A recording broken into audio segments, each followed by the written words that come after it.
வணக்கம் நண்பர்களே. அண்மையிலே இளையராஜா அவர்கள் ஒரு சிம்பனியை வெளிநாட்டிலும் பிறகு சென்னையிலும் நிகழ்த்தினார்கள். அவர் ஒரு சிம்பனியை உருவாக்கியது என்பது ஒரு சாதனை என்று கொண்டாடப்பட்டது. அதன் பொருட்டு தமிழக அரசு அவரை கௌரவித்தது. ஒரு தமிழன் சிம்பனி உருவாக்குவது என்பது ஒரு பெரிய சாதனை என்பதில் ஐயமில்லை. ஆனால் சென்னையிலே அந்த சிம்பனியை கேட்பதற்காக ஏறத்தாழ 10,000 பேர், ஆளுக்கு 5,000 ரூபாய் வரைக்கும் கட்டணச்சீட்டு எடுத்து சென்று அமர்ந்தார்கள். அவர்களில் எத்தனை பேருக்கு சிம்பனி என்றால் என்ன என்று தெரிந்திருக்கும்? உடனே கேட்கலாம், ஏன் தெரிய வேண்டும்? இசைதானே, அதை கேட்பதற்கு காது இருந்தால் போதுமே என்று. நண்பர்களே, இதே சென்னையிலே மரபிசை நிகழ்ச்சிகள் சென்னை மியூசிக் அகாடமி, நாரத கான சபா போன்றவற்றில் நடந்துகின்றன. ஆண்டுக்கு ஒரு முறை ஒரு மரபிசை விழா அங்கு நிகழ்கிறது. அதில் எத்தனை பேர் சென்று கலந்து கொள்கிறீர்கள்? ஏன் கலந்து கொள்ளவில்லை? ஏனென்றால் அங்கே சென்றால் உங்களுக்கு அங்கு என்ன நிகழ்கிறது என்று தெரியாது, புரியாது. காது இருக்கும், ஆனால் அதை கேட்க முடியாது. ஒன்று தெரியாத ஒருவர் அங்கே சென்று அமர்ந்தால் பாடகர் குரலில் ஏதோ சில வித்தைகளை காட்டுகிறார் என்று மட்டும்தான் தோன்றும். ஒரு பாடலை இழுத்து இழுத்து நெடுநேரம் பாடுகிறார் என்று தோன்றும். சில பாடல் அங்கெங்கோ கேட்டது போல் இருக்கும், ஆனால் அவற்றில் முழுமையாக ஈடுபட முடியாது. சரி, இதே சென்னையிலே மிகப்பெரிய ஒரு ஓவிய உலகம் உள்ளது. புகழ்பெற்ற நவீன ஓவியர்கள் பலர் சென்னையில் இருக்கிறார். அந்த ஓவியங்களை ஏன் நம்மில் பல்லாயிரக்கணக்கானவர் இதே போல திரண்டு சென்று பார்க்கவில்லை? நமக்கு கண் இருக்கிறது, ஓவியத்தை பார்ப்பதற்கு தானே, ஆனால் பார்க்க முடியாது. ஏனென்றால் அது ஒரு வெறும் வண்ண தீட்டல்களாகவும் உருவமற்ற உருவங்களாகவும் வடிவமற்ற வடிவங்களாகவும் தான் நமக்கு தென்படும். அதை நம்ம ரசிக்க முடியாது. அதே போன்றுதான் இலக்கியம்.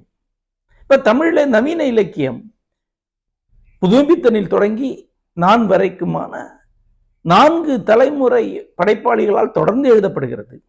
ஐயமின்றி சொல்வேன், தமிழில் எழுதப்படும் நவீன இலக்கியம் என்பது உலக அளவில் உருவாக்கப்படும் மிகச்சிறந்த நவீன இலக்கியங்களுக்கு எல்லா வகையிலும் சமானமானது, சில இடங்களில் ஒருபடி மேலானது. ஆனால் எத்தனை பேர் படிக்கிறீர்கள்? தமிழகத்திலே புத்தகம் படிப்பவர்களே 1,00,000 பேருக்குள்ளதான். நவீன இலக்கிய வாசகர்கள் அதில் ஒரு 50,000 பேர் இருந்தால் ஆச்சரியம். ஏன்? மொழிதான் தெரியுமே, தமிழ் தெரியுமே, படிக்க வேண்டியதுதானே. அதுதான் முக்கியமான கேள்வி. கண்ணோ காதோ இருந்தால் இசையை, ஓவியத்தை ரசிக்க முடியாது. மொழி தெரிந்தால் இலக்கியத்தை ரசிக்க முடியாது. ஏனென்றால் கலைகள் ஒரு தனி மொழியில் உருவாக்கப்பட்டுள்ளன. அதை மெட்டா லாங்குவேஜ் என்று சொல்வார்கள். மெட்டா லாங்குவேஜ் என்றால் மாற்று மொழி அல்லது நிகர் மொழி என்ற அர்த்தம். இன்னொரு மொழி அது.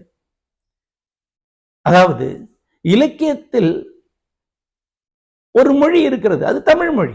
ஆனால் தமிழ் மொழிக்குள் இன்னொரு மொழி இருக்கிறது. அந்த மொழியை கற்றுக்கொண்டால் தான் நீங்கள் இலக்கியத்தை படிக்க முடியும். இந்த இலக்கியம் இல்ல, மரபு இலக்கியத்தை அவ்வாறு தான் படிக்க முடியும். கண்ணே நோக்கி நோக்கி வாழ் இழந்தனவே என்று சங்கப்புலவன் பாடுகிறானே, அங்கு வரக்கூடிய அந்த வாழ் என்பது ஒளியை குறிக்கும், வாளின் ஒளியை குறிக்கும். கண்களில் வாள் இல்லாமல் ஆயிற்று என்ற அர்த்தம் இல்ல, கண்களில் ஒளி இல்லாமல் ஆயிற்று, வாள் போன்ற ஒளிமிக்க கூர்மை இல்லாமல் ஆயிற்று என்று பொருள். அசையும் போதே தோணி, அசையாத போதே தீவு என்று தமிழிலே ஒரு நவீன கவிஞன் தேவதேவன் பாடினான் என்றார். அது என்னது என்று புரிந்து கொள்வதற்கு ஒரு கற்பனை தேவை.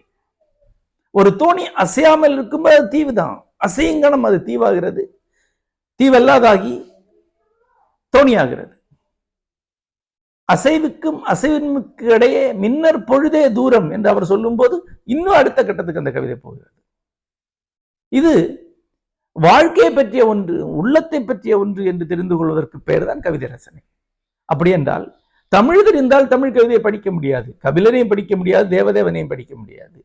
அவர்கள் உருவாக்கும் தனிமொழி தெரிந்தால்தான் நீங்கள் அவர்களை படிக்க முடியும். அதே போன்றுதான் ஓவியம். உங்களுக்கு கண் இருக்கிறது என்பதனால் ஒரு நவீன ஓவியத்தை புரிந்து கொள்ள முடியாது. நவீன ஓவியத்திற்கு ஒரு வரலாறு இருக்கிறது, அதற்கென்று ஒரு அழகியல் இருக்கிறது, அதற்கென்று சில இலக்கணங்கள் இருக்கின்றன. அவற்றை நீங்கள் கற்றுக்கொள்ள வேண்டும். அவற்றில் உங்கள் உள்ளம் பழக வேண்டும், உங்கள் கண் பழக வேண்டும். அதன் பிறகுதான் உங்களால் ஓவியத்தை ரசிக்க முடியும். அவ்வாறு ரசிப்பீர்கள் என்றால் வாழ்நாள் முழுக்க தொடர்ந்து வரக்கூடிய ஒரு பெரிய அனுபவ தொடர் உங்களுக்கு திறந்திருக்கிறது.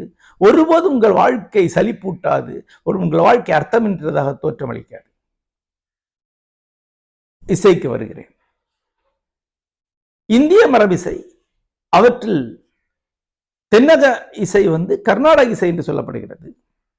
அதற்குள் ஒரு தமிழ் இசை இருக்கிறது, அது நமது பண் மரபு. இந்த மரபுகளை ஓரளவேனும் கற்றுக்கொள்ளாத ஒருவரால் கர்நாடக இசையை அல்லது தமிழ் இசையை அல்லது இந்திய மரபிசையை ரசிக்க முடியாது.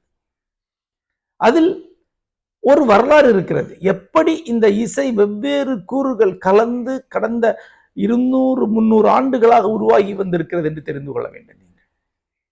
இந்த இலக்கணங்கள் சாரங்க தேவரிலிருந்து எப்படி வகுக்கப்பட்டிருக்கின்றன என்பதை நீங்கள் தெரிந்து கொள்ள வேண்டும்.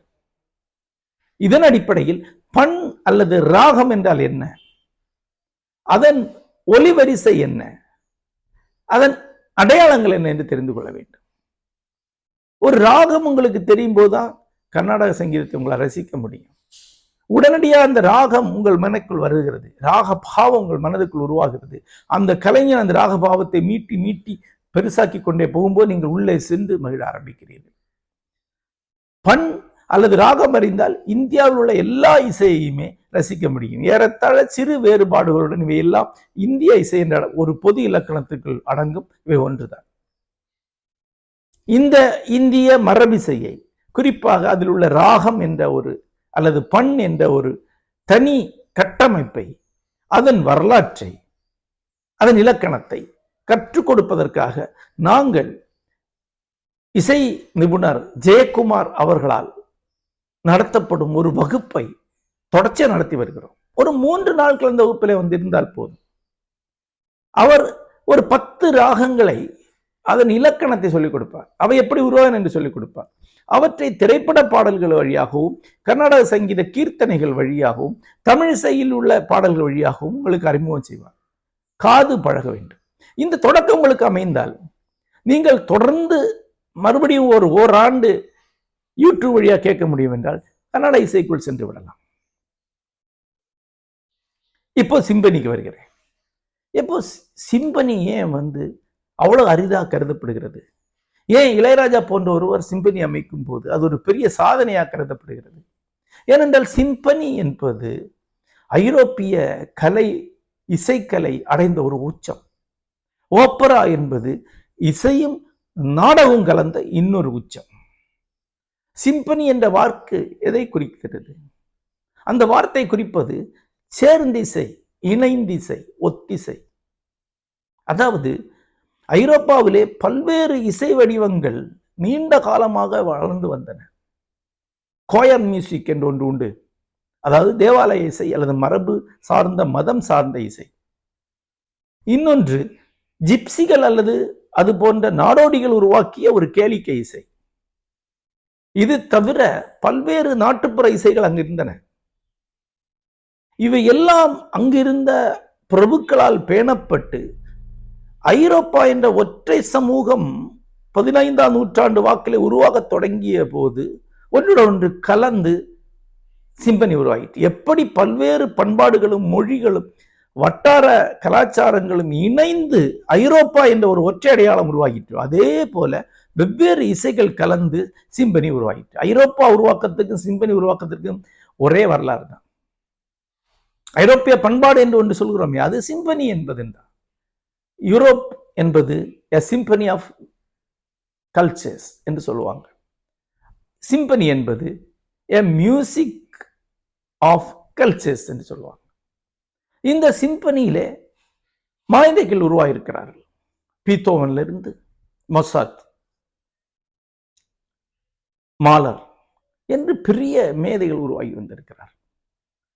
இந்த இசையை ரசிப்பது என்பது வெறுமே காதை கொண்டு வைத்து ரசிக்கக்கூடிய ஒன்று அல்ல. அதை ரசிப்பதற்கு நமக்கு ஒரு பயிற்சி தேவைப்படுகிறது. எந்த வகையான பயிற்சி? முதலில் நான் ஏற்கனவே சொன்னது போல இந்த சிம்பனி எப்படி வேறுபட்ட பல்வேறு இசைகளை கலவையாக உருவாகி வந்தது என்ற வரலாறை நாம் படிக்க வேண்டியிருக்கிறது. இல்லை என்றால் அதை ரசிக்க முடியாது. ஒவ்வொரு கலாச்சாரம் ஒவ்வொரு வாத்தியத்தை உருவாக்கி எடுத்திருக்கிறது.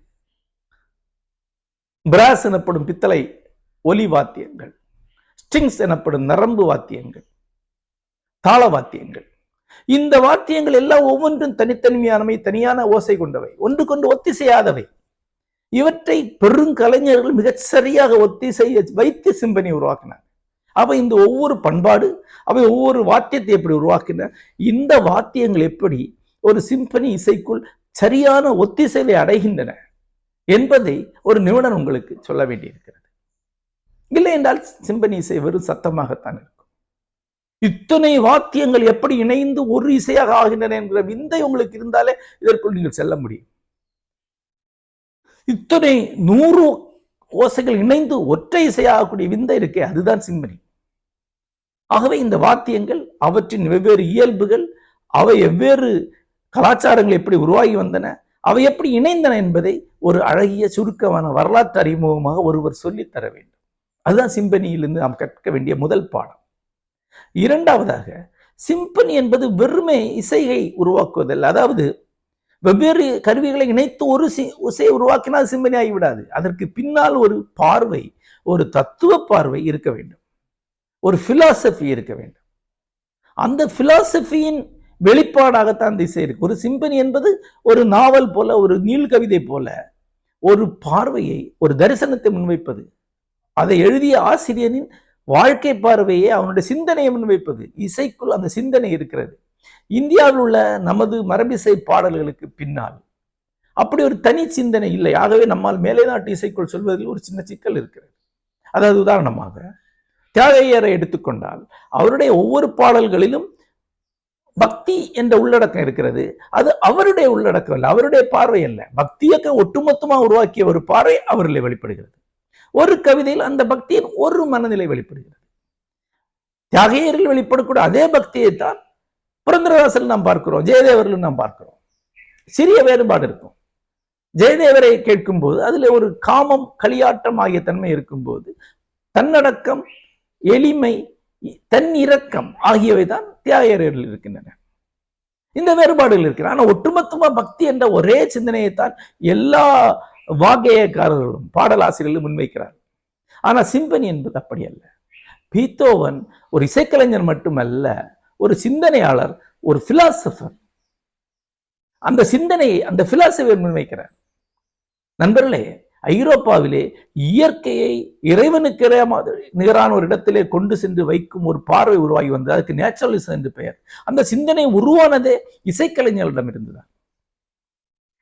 இயற்கையோட ஓசைகளின் வழியாக அவர்கள் அடைந்த ஒரு ஒத்திசைவைத்தான் இயற்கை என்ற வார்த்தை வழியாக அவர்கள் குறிப்பிட்டார்கள். நேச்சர் என்பது அதுதான். அவளிடமிருந்துதான் மரங்கள், செடிகள், மலைகள், ஓடைகள் எல்லாம் இணைந்த இயற்கை என்ற ஒற்றை கட்டுமானம் பற்றின தரிசனத்தை கவிஞர்களே வந்து அடைந்தார்கள். ஆகவே அவர்கள் தத்துவ ஞானிகள். அந்த தத்துவ ஞானி தன்னுடைய தத்துவத்தை இசை வழியாக வெளிப்படுத்துவதற்கு பேர் தான் சிம்பனி. ஆகவே இந்த தத்துவம் எப்படி உருவாகி வந்தது? வைமார் ரொமான்டிசிசம் என்று சொல்வார்கள், ஜெர்மானிய கற்பனாவாதம். ஒரு மிகை உணர்வை, ஒரு இயற்கை சார்ந்த திளைப்பை, பிரபஞ்சம் சார்ந்த ஒரு திகைப்பை, ஒட்டுமொத்தம் சார்ந்த ஒரு மன எழுச்சி அடைவதுதான் இந்த ரொமான்டிசிசம். அந்த கற்பனாவாதத்தை, ஜெர்மானிய கற்பனாவாதத்தை ஒரு வகையில நிகழ்த்தி காட்டியது இசைதான். அந்த இசையின் பின்னணி, தத்துவார்த்த பின்னணி சார்ந்த ஒரு சின்ன அறிமுகம் உங்களுக்கு இருக்கும் என்றால் சிம்பனிக்குள் மிக எளிதாக நீங்கள் செல்ல முடியும். அது இருந்தாக வேண்டும், இல்லை என்றால் உள்ளே செல்ல முடியாது. மூன்றாவதாக, சிம்பனியின் இலக்கணம் என்ன? ஒரு சிம்பனி எப்படி இருக்கும்? மிகச்சிறந்த சிம்பனிகள் எப்படி உருவாயிருக்கின்றன? அதனுடைய கிராமர் என்ன? எப்படி அது கட்டமைக்கப்பட்டிருக்கும்? எப்படி நிகழ்த்தப்படும்? ஒவ்வொன்றும் எங்கெங்கு எப்படி எப்படி அமரும்? இதுதான் மூன்றாவது இலக்கணம். நமது பண் இலக்கணம் போல, ராக இலக்கணம் போல. இந்த மூன்றையும் ஒருவர் சொல்லிக் கொடுக்க வேண்டும். அதாவது வரலாறு, தத்துவம், இலக்கணம். இது மூன்றையும் சொல்லிக் கொடுத்தால் தான் சரியான முறையில் சிம்பனிக்குள் செல்ல முடியும். அப்படி சென்றால்தான் சிம்பனி புரியும். அப்படி மேலை நாட்டு ஐரோப்பாவிலே உருவான ஒரு கலை வடிவத்திற்குள் ஒரு தமிழன் சென்று ஒன்றை சாதித்தான், ஒன்றை நிறுவினான் என்றால் தான் அது சாதனை. அப்பதான் அந்த சாதனையுடைய வீச்சு உங்களுக்கு புரியும். ஆகவேதான் அதை முறையாக கற்பிக்க வேண்டும் என்று சொல்கிறோம். ஆனால் இந்தியாவிலே நீங்கள் இசைக்கருவிகளை கற்றுக்கொள்வதற்கு ஏராளமான இடங்கள் இருக்கின்றன. இசைக்கருவிகளை கற்றுக்கொண்டு மேலை இசையை நிகழ்த்துவதற்கு கூட நீங்கள் 10-15 ஆண்டுகள் இங்கே கற்றுக்கொள்ளலாம். அப்படி கற்பிக்கக்கூடிய நிபுணர்கள் இருக்கிறார்கள். பாடநூல்கள் கூட இருக்கின்றன. மறைந்த எனது நண்பர் செழியன் மேலை நாட்டு இசையை கற்றுக்கொள்வதற்கான பாடநூல்களை தன் மனைவியுடன் இணைந்து உருவாக்கினார். ஆனால் ரசிப்பது என்பது இன்னும் வேறு. ஒரு சிம்பனியோட ஒரு பகுதியாக ஒரு வாத்தியத்தை வாசிப்பவருக்கு ஒட்டுமொத்த அந்த சிந்தனை தெரிந்திருக்க வேண்டும் என்பதில்லை. அவர் வாசித்தால் மட்டும் போதும். அந்த நோட்டுகளை வாசித்தாலே போதும். அவருக்கு அளிக்கப்படும் நோட்டுகளை மிக சரியா வாசித்தாலே அவர் ஒரு சிம்பனி இசை கலைஞர் ஆகிவிட முடியும். ஆனால் நான் அமர்ந்து அவற்றை கேட்கணும் என்றால் எல்லாமே எனக்கு தெரிந்திருக்க வேண்டும். ஒரு வயலின் இசைக்கலைஞர் வயலின் பகுதியை மட்டும் கேட்டிருந்தால் போதும். ஆனால் கேட்பவன் வயலின் என்ன, செல்லோ என்ன, பிராஸ் என்ன, என்னென்ன செய்கிறது என்று தெரிந்திருக்க வேண்டும். ஆகவே வாசகனாகிய கேட்பவராகிய நான் தான் முக்கியம். நான் தான் இன்னும் அதிகமான திறன் கொண்டவன். நான் தான் நேரடியாக பீத்தோவனுடனும் மாலருடனும் வாக்னருடனும் தொடர்பு கொள்பவன். நான் எப்படி அவர்களை அடைய முடியும்? இந்த இசை வழியாக அவர்களின் சிந்தனைகளை, உணர்வெழுச்சிகளை, இந்த கட்டமைப்பு வழியாக அவர்களை எப்படி சென்றடைய முடியும்? இதுதான் கேள்வி. இந்த கேள்விக்கான பயிற்சியை தான் நாங்கள் 2 ஆண்டுகளுக்கு முன்பு அளிக்க தொடங்கினோம். இந்த பயிற்சியை அளிப்பவர் அஜிதன். தமிழிலே மிக முக்கியமான ஒரு இளம் படைப்பாளி. பல ஆண்டு காலம் இந்திய தத்துவம், மேலை தத்துவம் ஆகியவற்றை முறையாக கற்றவர். மேலை தத்துவ வகுப்புகளை இதே அமைப்பில் அவர்தான் எடுத்து வருகிறார். இந்த தத்துவ வகுப்புகளை பிரிட்டனிலும், அமெரிக்காவிலும், ஐரோப்பாவிலும் அவர் எடுத்தார். அவருடைய தத்துவ கருத்துக்கள், அசலான கருத்துக்கள் மேல்நாட்டினரே கவனிக்கப்படுகின்றன. அவருடைய படைப்புகள் வெளிநாட்டில் வரவிருக்கின்றன. அவர் கற்பிக்கும் இந்த இசை பயிற்சி இதற்கு முன் 4 முறை நடந்திருக்கிறது. ஏறத்தாழ 150 பேர் அவற்றில் கலந்து கொண்டிருக்கிறார். அவர்களுக்கு இசை அறிமுகம் செய்யப்பட்டிருக்கிறது. இந்த அறிமுகத்துக்கு அவருக்கு ஒரு பயிற்சி முறை இருக்கிறது.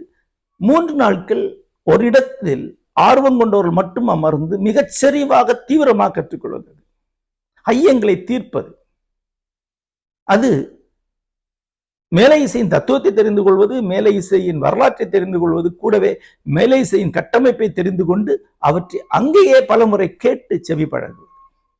இந்த வகுப்புக்கு வரும் ஒருவர் தொடர்ச்சியாக அவற்றை மேலும் மேலும் கேட்க முயன்றார் என்றால் ஓராண்டுக்குள் அவரால் ஒரு சிம்பனியின் மதிப்பெண் என்று தெரிந்து கொள்ள முடியும். ஒரு சிம்பனியை முழுமையாகவே அவரால் உணர முடியும். அதன் பிறகும் வாழ்நாள் முழுக்க அவர் கற்றுக்கொண்டிருக்க வேண்டும். மேலை இசை என்பது ஒரு சாதாரண ஒரு உலகம் அல்ல. அதில் பெரிய பெரிய பெரிய டைனோசர்களாக இருக்கின்றன. மிக அழகிய சிறிய பறவைகள் உள்ளன. இது ஒவ்வொன்றையும் விரிவாக அறிவது என்பது ஒரு வாழ்நாள் பயணம். ஆனால் அந்த பயணம் எங்கோ ஒரு இடத்தில் இப்படி அறிவார்ந்த முறையில் முறையாக தொடங்க வேண்டும். அவ்வாறண்டி நான் யூடியூப்ல சிம்பனி கேட்பேன், ரெக்கார்டு வாங்கி கேட்பேன் என்று சொல்வார். சிம்பனியை கேட்கல, ஒரு சத்தத்தை கேட்கிறாங்க. அந்த சத்தம் மிக அழகானது, மிக அற்புதமாக ஒருங்கிணைக்கப்பட்டது, நம்மை ஆள்கொள்ளக்கூடியது. ஒரு சிம்பனியை ஓட விட்டு நாம் கேட்டுட்டு இருந்தான்னா எங்கோ போகக்கூடிய ஒரு உணர்வு நமக்கு ஏற்படும். ஒரு மிதக்கிற உணர்வு ஏற்படும். அரை தூக்கத்தின் நிலையில் இருந்தால் வெவ்வேறு விதமான உணர்ச்சி நிலையில் ஏற்படும். ஏன்னா இசை உணர்ச்சிகளை கொண்டு வந்து கொடுத்து விடும். இந்த உணர்ச்சிகளை நாம் ஏன் அடைகிறோம் நமக்கு தெரியாது. இயல்பாக அந்த உணர்ச்சியின் ஓடையில் நாம் மிதந்து போவோம். இதைத்தான் பல பேர் நான் மேலை இசை கேட்பேன், சிம்பனி கேட்பேன், ஓப்ரா கேட்பேன் என்று சொல்கிறார்கள். ஆனால் தெரிந்து கொண்டு கற்றுக்கொண்டு கேட்கும் போதுதான் அதனுடைய உண்மையான மதிப்பெண் என்று தெரியும். இதே போன்றுதான் நிறைய பேர் இந்துஸ்தானி இசை கேட்பார்கள். இந்துஸ்தானி இசை ஒரு அறையை நிரப்பி ஒரு குறிப்பிட்ட மனநிலையை நீண்ட நேரம் உருவாக்கி வைக்கும். அந்த மனநிலையில் இருந்து கொண்ட பாட்டை கேட்பது சுகமாகத்தான் இருக்கும். ஆனால் ராகம் தெரிந்து ராக விஸ்தாரம் எப்படி நிகழ்கிறது என்று தெரிந்தால் மட்டும்தான் நீங்க இந்துஸ்தானி இசையை உண்மையிலே கேட்கிறீர்கள். அதுபோல்தான் இந்த இசை. சிம்பனி இசையின் அடுத்த கட்டம் என்று நாம் ஓப்ராவை சொல்லலாம். நண்பர்களே, சிம்பனியை ஒரு நீள்கவிதை என்று சொன்னால் ஓப்ரா என்பது ஒரு காவியம். சிம்பனி குற்றால குறவஞ்சி போல என்று வையுங்கள். அல்லது பாஞ்சாலி சபதம் போல என்று வையுங்கள், கம்பராமாயணம் போல என்று, அல்லது பெரியபுராணம் போல என்று ஓப்பராவை சொல்லலாம். ஓப்பரா என்பது ஒரு பெரிய இசை நாடகம். முழுக்க இசையும் பாடலும் கொண்டது. காட்சிகளும் கதாபாத்திரங்களும் உணர்வு மோதல்களும் உரையாடல்களும் தத்துவ சிக்கல்களும் அதன் உச்சங்களும் கொண்டது இசை வடிவில் அமைந்த காவியம். அதுதான் ஐரோப்பா உருவாக்கிய மிகச்சிறந்த கலை சாதனை என்று T.S. Eliot ஒரு இடத்திலே சொல்கிறார். The death of music house என்ற கட்டுரையில் அவர் சொல்கிறார், நாடகம் இலக்கியத்தின் உச்சம், கவிதை மொழி வெளிப்பாட்டின் உச்சம், இசை மானுட வெளிப்பாட்டின் உச்சம். இவை எல்லாம் ஒரு புள்ளியில் வந்து சந்திக்க இடம் இசை நாடகம் அல்லது ஓப்பரா. ஐரோப்பிய ஓப்பரா என்பது உலகின் மிகப்பெரிய ஒரு கலை சாதனையாக கருதப்படுகிறது. இது ஏதோ பழைய காலத்தில் நிகழ்ந்த ஒன்று அல்ல. நான் ஐரோப்பாவுக்கு சென்ற போது ஓப்பராக்களை பார்க்க விரும்பி இருக்கிறேன். எனக்கு ஒரு நண்பர் டிக்கெட் எடுத்து கொடுத்தார். நான் அதுக்கு செல்லும்போது அவரை அழைத்து, நீங்க வரலையான்னு கேட்டேன். ஒரு டிக்கெட்டு தான் எனக்கு பொருளாதார வசதி இருக்கு என்றார். அவ்வளவு பெரிய தொகை. அதை கொடுத்து அந்த ஓப்பராவை பார்க்கிறார். உள்ளே சென்றால் ஏறத்தாழ 500 பேர் கொண்ட அவர் அரங்கு முழுசா நிறைந்திருக்கிறது.